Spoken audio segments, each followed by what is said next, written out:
Railway స్టేషన్ల మార్పుని ఖచ్చితంగా అంగీకరించి తీరాలి. గత 50 ఏళ్లలో లేదా గత 70 ఏళ్లలో లేదా గత 100 ఏళ్లలో లేదా గత 200 ఏళ్లలో బ్రిటిషోడు ఈ దేశంలో రైల్వేలు ప్రారంభించినప్పటి నుంచి చూసుకుంటే మ్యాక్సిమం మనకు వచ్చినటువంటి మార్పు ఏంటయ్యా అంటే ప్లాట్ఫామ్ ఓ చెంచాడు పెరగ, అలాగే బొగ్గు ఇంజన్, స్టీమ్ ఇంజన్ దగ్గర నుండి ఎలక్ట్రికల్ ఇంజన్, అలా కాకుండా ఇప్పుడు మొత్తం ఒక ఫ్లైట్ స్టైల్ ఆఫ్ వ్యవహారం వందే భారత్లో కనబడుతుంది. వందే సాధారణలు, వందే స్లీపర్లు ఇవన్నీ వస్తున్నాయి.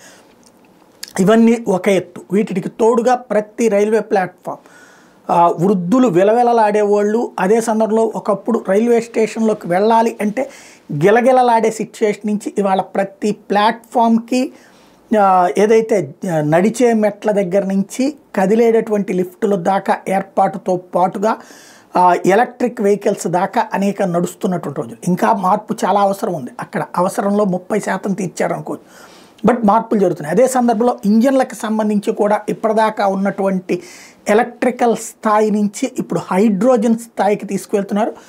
హైడ్రోజన్కి సంబంధించినటువంటి ఇంజన్ సక్సెస్ అయినటువంటి నేపథ్యంలో మార్చి నుంచి దాన్ని అమల్లోకి తీసుకురావడానికి రంగం సిద్ధం చేస్తున్నారు. తద్వారా తక్కువ ఖర్చుతో ఎక్కువ దూరపు ప్రయాణం అన్నది కీలకం.